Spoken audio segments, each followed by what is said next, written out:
प्रिय दर्शकों नमस्कार। मैं पंडित जी एस कौशिक आपका स्वागत करता हूं। आज आपको बताने वाला हूं मंगल दोष के बारे में। कुछ जन्म कुंडलियां ऐसी होते हैं जिनमें मंगल दोष होता है, लेकिन ऐसा मंगल दोष जिसका नेगेटिव इफेक्ट समाप्त हो चुका होता है। यानी कि कुछ बच्चे ऐसे होते हैं जिनकी शादी मंगलिक और नॉन मंगलिक दोनों के साथ हो सकती है, लेकिन हम अपने अल्प ज्ञान के चलते बहुत अच्छे अच्छे रिश्ते ठुकरा देते हैं मंगल दोष के कारण।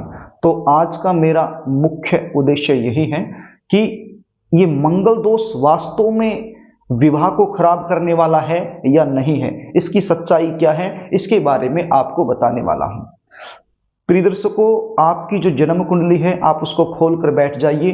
जन्म कुंडली के अंदर जो लगन कुंडली चार्ट है उसको आप देखिए और एक चार्ट आप स्क्रीन पर देखिए।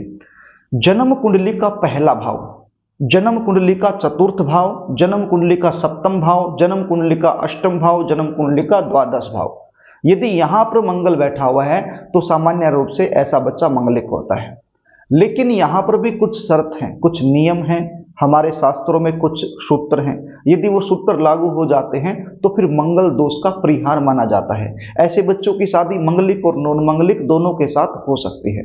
तो वो सूत्र क्या है, वो परिहार क्या है, इसको ध्यान से सुन लीजिए।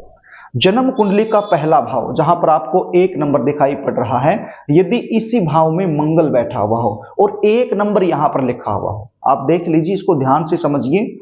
यदि जन्म कुंडली का पहला भाव, कौन सा भाव है पहला, जहां पर 1 नंबर लिखा हुआ है और यहां पर एक ही नंबर लिखा हो और मंगल यहां पर बैठा हो, तो ऐसे बच्चे मंगलिक नहीं होते हैं। वैसे देखा जाए तो मंगलिक होते हैं क्योंकि पहले भाव में जब मंगल होता है, लेकिन इसका परिहार माना गया है। ये बातें शास्त्र में लिखी हुई हैं, मैं अपने मन से नहीं कह रहा हूं। ये चीजें मैंने देखी हैं, शास्त्र में लिखी हुई हैं, पंचांग में लिखी हुई हैं, उसके हिसाब से मैं आपको बता रहा हूं और जो बता रहा हूं बिल्कुल प्रमाणित है।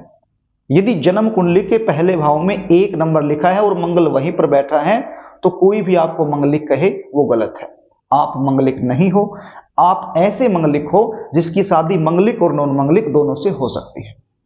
यदि जन्म कुंडली के चतुर्थ भाव में, जहां पर 4 का अंक आपको दिखाई पड़ रहा है, ये जन्म कुंडली का चतुर्थ यानी चौथा भाव है, तो इस चौथे भाव में 4 नंबर लिखा हो और मंगल यहीं पर बैठा हो, तो ऐसे में भी आप मंगलिक नहीं हो। मंगलिक नॉन मंगलिक दोनों से आपकी शादी हो सकती है। जन्म कुंडली का सप्तम भाव, जहां पर आपको 10 और 12 ये अंक दिखाई पड़ रहे हैं, क्या 10 और 12, यदि इस सप्तम भाव में 10 और 12 लिखा हुआ है आपकी कुंडली के अंदर, या तो 10 या 12, और मंगल यहीं पर बैठा है, तो भी आप मंगलिक नहीं हो।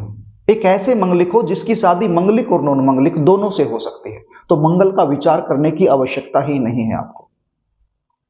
जन्म कुंडली का अष्टम भाव, जहां पर आपको 11 नंबर दिखाई पड़ रहा है, ये जन्म कुंडली का अष्टम भाव है, तो इस अष्टम भाव में 11 नंबर हो और मंगल यहीं पर बैठा हो, तो भी आप मंगलिक नहीं हो।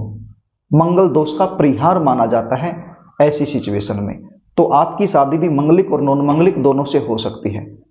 जन्म कुंडली का द्वादश भाव, जहां पर आपको 9 नंबर दिखाई पड़ रहा है, ये जन्म कुंडली का द्वादश भाव होता है, तो आपकी जन्म कुंडली के 12वें भाव में यानी द्वादश भाव में यदि 9 नंबर लिखा है और मंगल यहीं पर बैठा हुआ है, तो भी आप मंगलिक नहीं माने जाओगे। मंगलिक और नॉन मंगलिक दोनों प्रकार के बच्चों के साथ आपकी शादी हो सकती है, इसमें कोई दो मत नहीं है।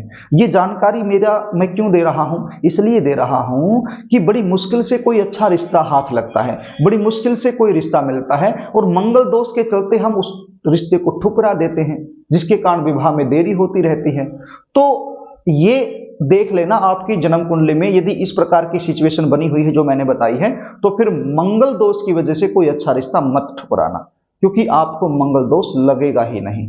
तो ऐसे में आप मंगलिक और नॉन मंगलिक दोनों से शादी कर सकते हो।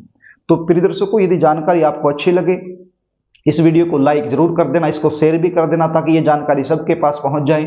और अभी तक आपने चैनल को यदि सब्सक्राइब नहीं किया है तो मुझसे लगातार जुड़े रहने के लिए चैनल को सब्सक्राइब जरूर कर देना और कमेंट बॉक्स में जरूर लिखना कि आपकी जन्म कुंडली में मंगल कौन सी राशि में और कौन से भाव में बैठे हुए।